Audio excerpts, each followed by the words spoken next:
Hello, this is Matt Cannon with my thoughts of the day. I'm going to talk today about Ryan Holiday's book, again, Stillness is the Key, and he has a chapter called Bathe in Beauty.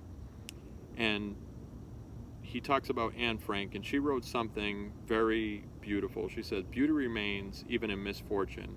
If you just look for it, you discover more and more happiness and regain your balance."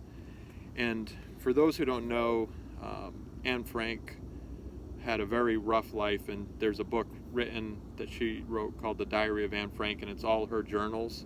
She was journaling, and the quote where it says beauty can be found even in misfortune had to do with her. She was hiding in an attic. She would look out and see the expansive nature, and it gave her just a little bit of respite, even though she was dealing with a very difficult situation. I mean, difficult's an understatement.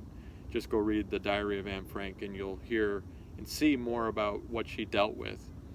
But it's a reminder today. One other thing he talked about in the chapter was he talked about how Teddy Roosevelt was very much known for going out into nature and forest bathing, like going out into nature and just spending time out there. And one time his doctor sent him out to the west, sent him out west to the Badlands to just go out and be in nature and help him with his ailments. And what Ryan talks about in his book, Stillness is the Key, in the Bathe in Beauty chapter, is he says all of this surrounds us. We're surrounded by so much. I'm out here in nature right now, and this is just part of my routine to get out and just be surrounded in nature. But it's a good reminder that beauty remains even in misfortune. You just have to be willing to look for it. So don't sell yourself short. Pay attention to your surroundings.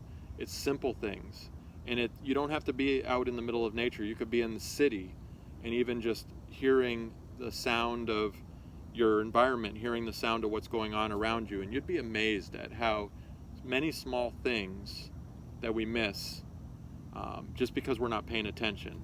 There was a guy, he was a famous violin player, and there's a video on YouTube. I'll put the link in here, but he basically was playing. Like this guy, people pay hundreds, thousands of dollars to just see him perform live. And here he was in this busy subway, sitting off to the side, almost like a homeless person, and he just played away on his violin. And so many people were in a rush. They were making it to work. They were focused on their own problems. They were going on their challenges, and they didn't even see him. They missed the opportunity to see a master play a beautiful score for free, and they missed it. How many times do we miss the masterful score that's around us? How many times do we miss the beauty of nature, the symphony of nature that surrounds us, because we're too busy, we're too rushing, we're trying to get here, we're trying to get there, we're thinking of our problems. But beauty remains, even in misfortune. I think it's a good reminder, and it's all around us. We just have to be looking for it. So this is Matt Cannon with my thoughts of the day, signing out.